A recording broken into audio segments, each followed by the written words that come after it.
2008 patakaita ma elections pakaposa papinda Tsvangirai.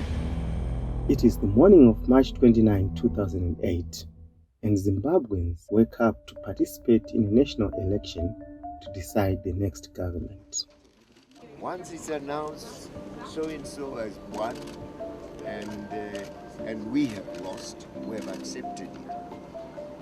1980, 85, 1995, to this day. We are not in the habit of cheating. This is the first time in nearly 3 decades that the opposition has freely campaigned. The opposition frontrunner, Moken Tsvangirai, leader of the MDCT party, is confident of a crushing victory against the ruling ZANU-PF. I want to thank the members of the MDC, the people of Zimbabwe, for showing such resilience against the brutalization, the traumatization, and the suffering that we have experienced. ZANU-PF, led by Robert Mugabe, has been in power for nearly 28 years, having presided over a massive economic collapse.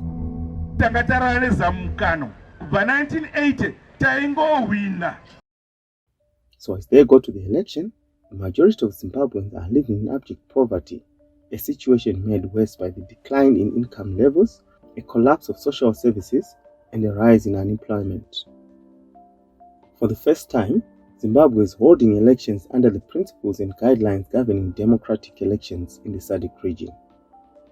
Under these guidelines, the electoral management body, the Zimbabwe Electoral Commission, is supposed to display the results of elections at polling stations as soon as the counting ends.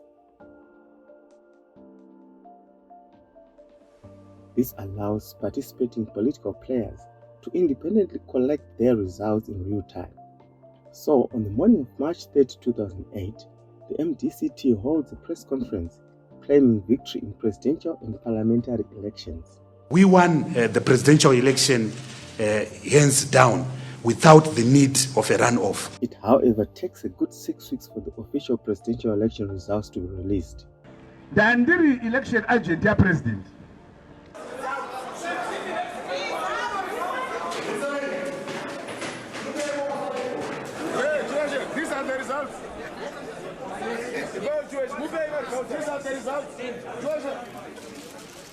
The Zimbabwe Electoral Commission announces that Tsvangirai had won most votes, but not enough to avoid a runoff against Mugabe. Since no candidate has received a majority of the total number of valid votes cast, and a second election shall be held on a date to be advised by the Commission. ZEC has behaved in a scandalous manner, in a criminal way, and we believe that what they have done does not fit the taste of the... in 43, we had 47. Asipakati penya, panodini, a winner. Saka kunaitwa runoff. By that time, the ruling party had already deployed state security agents, youths, and war veterans on an orgy of violence that leaves over 200 opposition supporters dead and thousands injured and displaced. On June 22, 5 days before the election runoff, Tsvangirai pulls out of the election race, citing violence against his supporters. Cabinet.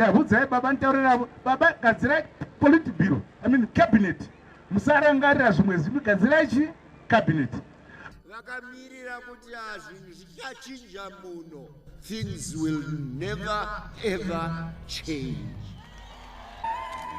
So 15 years later, we look back and reflect at how Zimbabwe is going through yet another election, marred by the closure of space for opposition political players.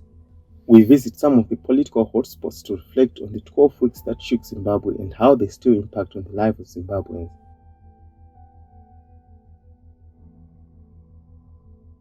Asi nhamo yatakasangana nayo muno Maramba Pfungwe yakaomana nhasi tichangotarisana nayo nhamo iyoyo. Vanobva vati iwo vakomana vezano vanoti ko zvakapisa dzimba dzedu tinoitwei.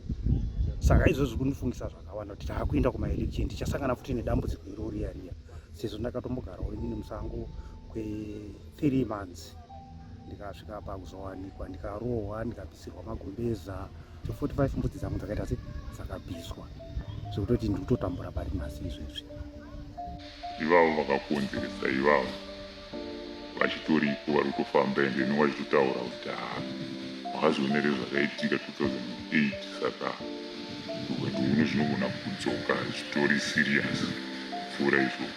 Konzero chinokonzeresa izvozvo ndechekuti chikuni chikambotsva chikaona moto wakubvira chikaona moto chototanga kufungidzira zvakare kuti ndakuita sei ndakusangana nekuti makangotera chiti opposition undo yakutotanga ende kutonga mutonge kuti but ndimu yotofa. Language iri kutaurwa izvozvi zvitatarisana nokuenda kumaelection ndeyekuti zvatakakuita 2008 zvidiki nezvatichakuita kana mukasavhota zvinofadza ruling party. Naizvozvo zvangova zvinhu zvokuti zviri mumwoyo zviri muhana kuti ndo mamiriro akaita nyika yedu ende hapana zvokuzviita kana tisina wabatsiri kana wadziviriri. Kuno kumaramba chaiko kwakatomba zvekuti vanogonawo kuuya vachitibatsirawo ngavauya vachise vatibatsira. Ingawa dai ndaigona kuwana nzvimbo iri peaceful yokuraramira njiri zviri nani vanokurarama nzvimbo yakaita seNegozis tetakatosungikana kuti izvozvizvi inini chai ndinotonzi handifanirwa kuzvifotera ndega pamavotes paper ndinofanira kutsvaka munhu anondiasista nokuti ndinzi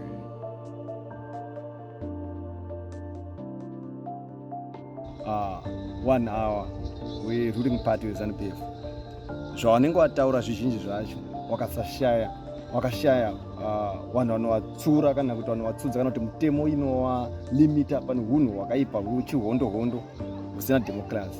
Zvavanenge vataura vanogona kuzvisasikidza ufishiku zvisasikidza kwacho kuisa inini parumandanzombe.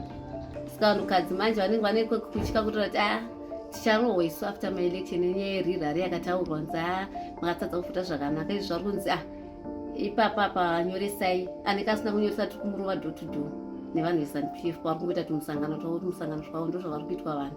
ZANU-PF yakachipinda mune wechidiki ichipinza fiye zvokuti wechidiki yezvinezvi wari kudedzera kuti hazvibatsiri kuenda kunovhota. Wazhinji havana kurejista kuvhota nekuti wari kutotizva hazvibatsiri kuenda kunovhota because kuchauya rigging.